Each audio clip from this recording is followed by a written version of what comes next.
நம்ம இந்த உலகத்தில் எதை பேசினாலும் நம்ம கண்ணுக்கு தெரியக்கூடிய அந்த விஷயங்களை கம்பேர் பண்ணியே நம்ம வந்து வாழ்ந்துக்கிட்டு இருக்கோம். பறந்து விரிந்திருக்கக்கூடிய மொத்த ஆகாயத்தையும் நீங்கள் ஒரு செகண்ட் நினச்சி பாருங்கள். ஒரு செகண்ட் நமக்கு ஷாக் ஆகிடும், தலை கிருகிருன்னு சுற்றிடும்.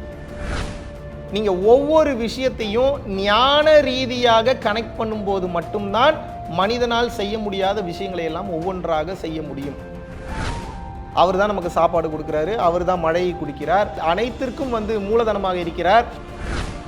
ஆனால் இன்னைக்கு அந்த காதல் வருவதில்லை. அந்த காதல் வந்ததுனா தான் நன்றி உணர்வு வரும்.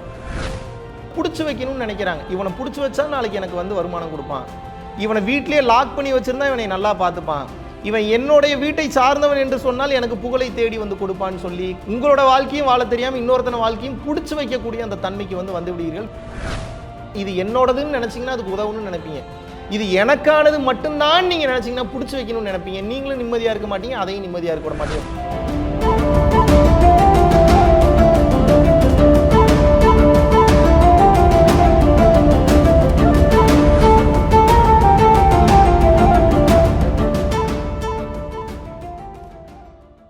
குருவே சரணம். என்னோட நேம் வந்து தினேஷ். நான் 2023 கிளாஸ் அட்டன் பண்ணி தீட்சை வாங்கினேன்.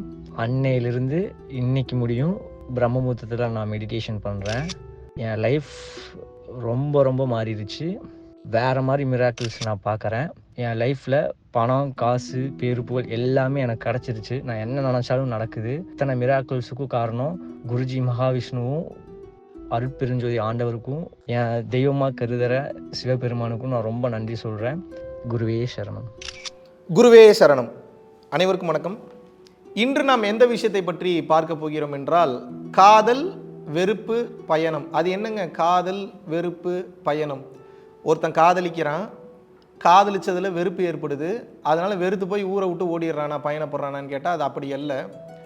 காதல், வெறுப்பு, பயணம் அப்படின்றது நமக்குள் உள்ளே ஆழமாக பயணப்படுவதை பற்றியது. நம்ம இந்த உலகத்தில் எதை பேசினாலும் நம்ம கண்ணுக்கு தெரியக்கூடிய அந்த விஷயங்களை கம்பேர் பண்ணியே நம்ம வந்து வாழ்ந்துக்கிட்டு இருக்கோம். அப்படின்னா என்ன? இப்போ ஏதோ ஒரு காதலா ஒரு பெண் அல்லது ஆணை காதலிப்பது. இப்போ ஒரு வெறுப்பா நம்ம குடும்பத்தையோ இல்லை சார்ந்தவர்களையோ நண்பர்களையோ வெறுப்பது. பயணப்படுவதா பஸ்ஸில் ஏறியோ இல்லை ஃப்ளைட்டில் ஏறியோ இல்லை ட்ரெயின்லேயோ இல்லை பைக்லேயோ இல்லை கார்லேயோ எங்கேயாவது பயணப்படுறது. இந்த மாதிரி நம்ம பேசுகிறது எல்லாமே வெளி உலகத்தை சார்ந்து மட்டும்தான் இருக்கிறதே தவிர உள்ளுலகம் என்ற ஒன்று இருக்கிறது. அதை சார்ந்து எதையுமே நாம் பேசுவதில்லை. அதை பற்றிய சிந்தனை நம் யாருக்குமே இல்லை. அப்போது இப்போ திருக்குறள் கூட இப்போ இருக்குதுன்னு வச்சுக்கோங்களேன். இப்போ முழுக்க திருக்குறள் என்பது திருவள்ளுவர் எதற்காக எழுதினார்னா இந்த குடும்ப வாழ்க்கைக்காகவும் இந்த மக்கள் இந்த உலகத்தில் வாழ்வதற்காகவும் நினைக்கிறீங்க. அது ஒரு வகை தான், அது ஒரு பகுதி தான். ஆனால் இந்த உலக பொதுமறையான இந்த திருக்குறளில் கொடுக்கப்பட்டது அனைத்துமே முழுக்க ஞான விளக்கம். ஞான விளக்கம் அப்படின்னா என்னன்னு புரிஞ்சுக்கோங்க. இறைவனை அடைவதற்காக மட்டுமே எழுதப்பட்ட ஒரு நூல் வந்து பார்த்தீங்கன்னா திருக்குறள். நம்ம வந்து வார்த்தைகளை படிக்கும் போதோ ஒரு சில குறட்பாக்களை படிக்கும் போதோ குடும்ப வாழ்க்கைக்காகவும் வெளி உலக வாழ்க்கைக்காகவும் நம்ம அடுத்த கட்டம் போகிறதுக்காக சம்பாதிக்கிறதுக்காக நினைக்கிறோம். அந்த தெளிவு நிலையில் அந்த அறிவு நிலையில் நாம் அதை பார்த்தோம் என்றால் அது உலக வாழ்க்கைக்கான அனுபவமாக மட்டும்தான் தோன்றும்.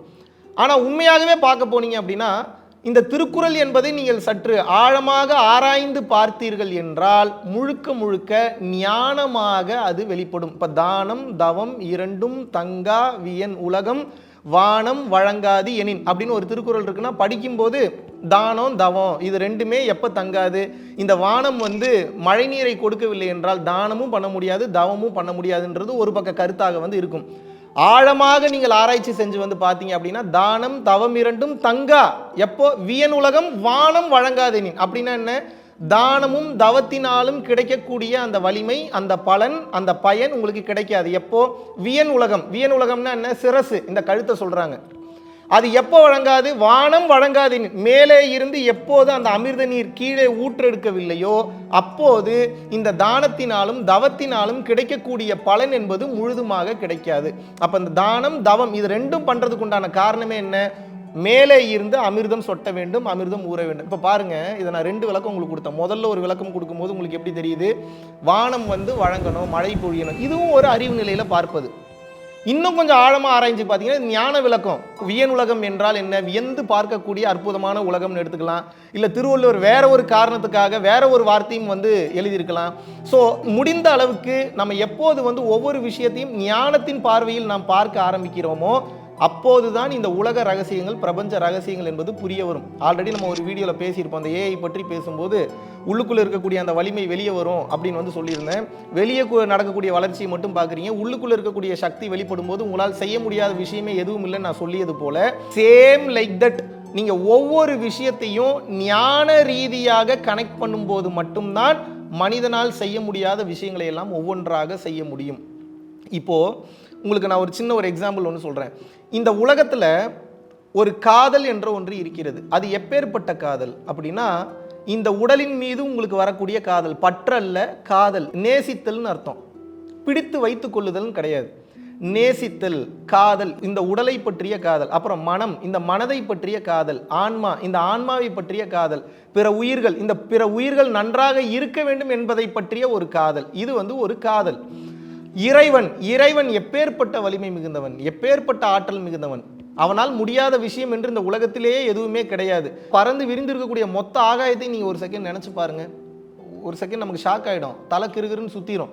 இது எவ்வளவு பெருசு ஒரு ஆகாயத்துக்கே அப்படின்னா, இந்த உலகம் முழுவதிலும் இருக்கக்கூடிய பேராற்றல் மிகுந்த பல சக்திகளை படைத்த ஆண்டவன், இந்த அண்டம் முழுவதிலும் இருக்கக்கூடிய பறந்து விரிந்து சென்று கொண்டே இருக்கக்கூடிய இந்த பிரபஞ்சத்தை பற்றிய ஒரு மாபெரும் ரகசியங்களை வைத்திருக்கக்கூடிய ஆண்டவன் மேல எவ்வளவு காதல் வரணும் நமக்கு. ஆனா இன்னைக்கு அந்த காதல் வருவதில்லை. அந்த காதல் வந்ததுனா தான் நன்றி உணர்வு வரும். அவர் தான் நமக்கு சாப்பாடு கொடுக்குறாரு, அவர் தான் மழையை குடிக்கிறார், சூரிய வெளிச்சத்தை குடிக்கிறார், அவர் தான் வந்து புல் பூண்டு மரங்கள் செடிகள் கொடிகள் தாவரங்கள் அனைத்திற்கும் வந்து மூலதனமாக இருக்கிறார். அதுதான் வந்து ஒரு எக்காலஜி. இந்த எக்காலஜியில் வந்து பார்த்தீங்க அப்படின்னா எல்லாமே சரியாக நடந்து முடிந்தால்தான் நமக்கு நல்ல காற்று வரும், நல்ல சாப்பாடு வரும், நம்ம சுவாசிக்க முடியும், பேச முடியும், நல்ல உறவை வந்து பேண முடியும். அப்போது காதல் யார் மீது வர வேண்டும்? இறைவன் மீது முதலில் காதல் வர வேண்டும். இதுதான் காதல். அப்புறம் வெறுப்பு. எதை பற்றிய வெறுப்பு? பந்த பாசங்களின் மீது உங்களுக்கு ஏற்படக்கூடிய வெறுப்பு. விருப்பு வெறுப்பற்ற நிலைக்கு தான் வரணும். அந்த விருப்பு வெறுப்பற்ற ஞான நிலைக்கு போகணும்னா முதல்ல இதெல்லாம் இருந்து உங்களது மனம் என்பது விடுபட வேண்டும். இதுதான் வெறுப்பு என்பது. அப்ப வெறுப்பு என்பது என்ன அப்படின்னு வந்து கேட்டீங்க அப்படின்னா, என்னை ஏன் ஒருவர் பிடித்து வைத்திருக்கிறார்? நான் இந்த உலகத்தில் படைக்கப்பட்டிருக்கிறேன். படைக்கப்பட்ட எனக்கு வந்து நீங்கள் சாப்பாடு போடுறீங்க, என்னை வளர்க்குறீங்க, அடுத்த கட்டம் கொண்டு போகணும்னு நினைக்கிறீங்க. தாயாக இருக்கலாம், தந்தையாக இருக்கலாம், நண்பனாக இருக்கலாம், வேறு எந்த உறவாக வேண்டுமானாலும் இருக்கலாம். ஆனால் நீங்கள் நினச்சி பாருங்கள், பிடிச்சி வைக்கணும்னு நினைக்கிறாங்க. இவனை பிடிச்சி வச்சா நாளைக்கு எனக்கு வந்து வருமானம் கொடுப்பான், இவனை வீட்டிலேயே லாக் பண்ணி வச்சுருந்தா இவனை நல்லா பார்த்துப்பான், இவன் என்னுடைய வீட்டை சார்ந்தவன் என்று சொன்னால் எனக்கு புகழை தேடி வந்து கொடுப்பான்னு சொல்லி கடமையை கடந்து உங்களுக்கு என்ன ஆயிடுது அப்படின்னா, உங்களோட வாழ்க்கையும் வாழ தெரியாமல் இன்னொருத்தன வாழ்க்கையும் பிடிச்சி வைக்கக்கூடிய அந்த தன்மைக்கு வந்து விடுவீர்கள். இது மிகவும் முற்றிலும் தவறான ஒன்று. அப்போ இந்த பந்த பாசங்களின் மீது உங்களுக்கு ஒரு வெறுப்புணர்வு வர வேண்டும். வெறுப்புனா வெறுத்து ஒதுக்கிறது கிடையாது. அந்த வெறுப்பை தாண்டி ஒரு புரிதல் என்பது உங்களுக்கு வர வேண்டும். ஸோ முதலில் வந்து இறைவனை காதல் செய்கிறீர்கள், நிலையான இறைவனை காதல் செய்கிறீர்கள், அழியாத இறைவனை காதல் செய்கிறீர்கள். அதுக்கப்புறம் இந்த இறைவனை அடைவதற்கு தடையாக இருக்கக்கூடிய பந்தம் மற்றும் பாசம், இது ரெண்டுமே பிரச்சனை. அன்பு மிகச் சரியானது, நல்லா புரிஞ்சுக்கணும். பந்தமும் பாசமும் பிடித்து வைத்துக் கொள்ளும். எப்படி வந்து அதிகமாக தண்ணீர் இருக்கக்கூடிய இடத்துல பாசம் பிடிச்சிச்சா கால் வச்சிருச்சுன்னா வலிக்கி விட்டுரும், அதுபோல இந்த பாசம் என்பது உங்களை குழியில் தள்ளக்கூடியது.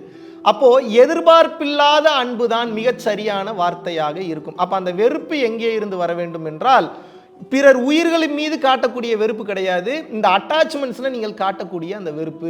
இது என்னோடதுன்னு நினைச்சீங்கன்னா அதுக்கு உதவுன்னு நினைப்பீங்க.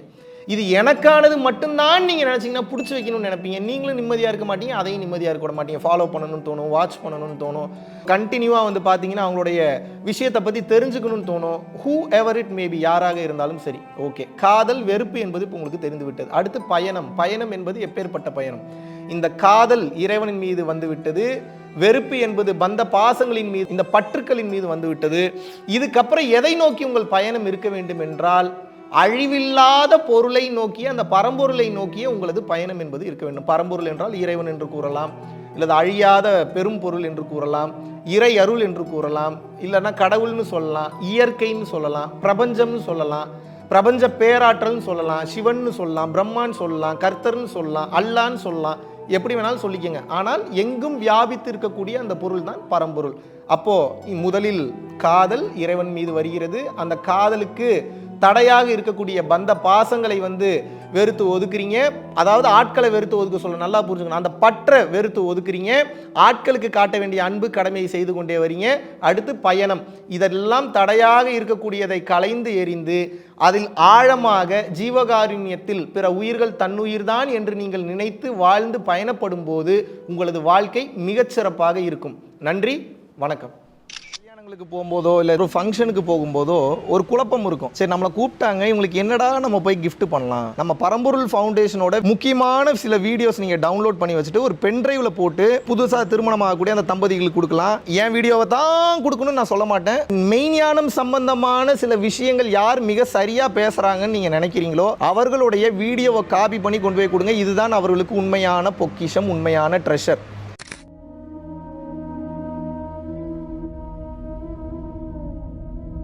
பரம்பொருளின் கருணையினால உங்களுடைய இடைவிடாத அன்னதானத்திற்கு நீங்கள் அனுப்பப்பட்ட பணத்தின் மூலியமாக பல லட்சம் உயிர்களுக்கு இது நாள் வரைக்கும் சாப்பாடு கொடுத்துருக்கோம். ஸோ கொரோனாலேருந்து ஆரம்பித்து ஒரு நாள் கூட விடாமல் பல உயிர்களுக்கு வஸ்திர தானங்களாக இருக்கட்டும், படிக்க முடியாதவங்களுக்கு கல்வித்தொகை கட்ட முடிய விஷயங்களாக இருக்கட்டும், இல்லை ஸ்போர்ட்ஸ் ரீதியாக விளையாடக்கூடிய நல்ல மாணவர்களை அனுப்பி வைக்கக்கூடிய விஷயங்களாக இருக்கட்டும், அதை தொடர்ந்து பார்த்தீங்கன்னா ரெகுலராக மந்த்லி பேசிஸில் ஏழை குழந்தைகளுக்கு க்ரோசரிஸ் கொடுக்கறதாக இருக்கட்டும், இல்லை அவங்களுக்கு பார்த்தீங்கன்னா சேம் அவங்க விருப்பப்படுறவங்களுக்கு வீட்டு துணிமணிகள், வீட்டுக்கு தேவைப்படக்கூடிய மற்ற பொருட்கள் வாங்கி கொடுக்கறதாக இருக்கட்டும், எல்லா உதவிகளும் பார்த்தீங்கன்னா உங்களோட உதவினால தான் போயிட்டு இருக்கு. சாது சிதம்பர சுவாமிகள் வளநாட்டார் ஒரு வார்த்தை சொல்லுவார், பசித்தோர் முகம்பார் பரம்பொருள் அருள் கிட்டும் அப்படின்னு சொல்லுவார். வள்ளல் பெருமானும் ஜீவகாருண்யம் உள்ள சம்சாரிகளுக்கு எப்பேற்பட்ட சூழ்நிலையிலும் பார்த்தீங்கன்னா அவங்களோட லாபம் தடைபடாது, தொழில் பிரச்சனைகள் நிவர்த்தியாகும், அதை தொடர்ந்து வாழ்க்கையில குடும்ப பிரச்சனைகள் விலகும், அதுபோக குழந்தை சம்பந்தமான பிரச்சனைகள் எதுவாக இருந்தாலும் இந்த அன்னதானத்திற்காக நீங்கள் செய்யக்கூடிய ஒவ்வொரு ரூபாயும் அது உங்களுக்கு நிச்சயமாக புண்ணியமாக சேரும். புண்ணியத்தை கடந்த நிலையில் முக்தி பாதைக்கும் அது நிச்சயமாக உங்களை வழிநடத்தும். அதனால விருப்பப்படுறவங்க நம்மளுடைய பரம்பொருள் அறக்கட்டளையினுடைய சேரிட்டி ஆக்டிவிட்டீஸ்க்கு தங்களுடைய விருப்பப்படக்கூடிய நன்கொடையை கீழே உள்ள டிஸ்கிரிப்ஷன்ல இருக்கக்கூடிய அக்கௌண்ட் நம்பருக்கு செலுத்தலாம். இதற்குண்டான அந்த அருளை சித்தர்கள் உங்களுக்கும் உங்கள் குடும்பத்தாருக்கும் வழங்க வேண்டுகிறேன். குருவின் பரிபூர்ண அருளாசிகள். குரு கடாட்சம்.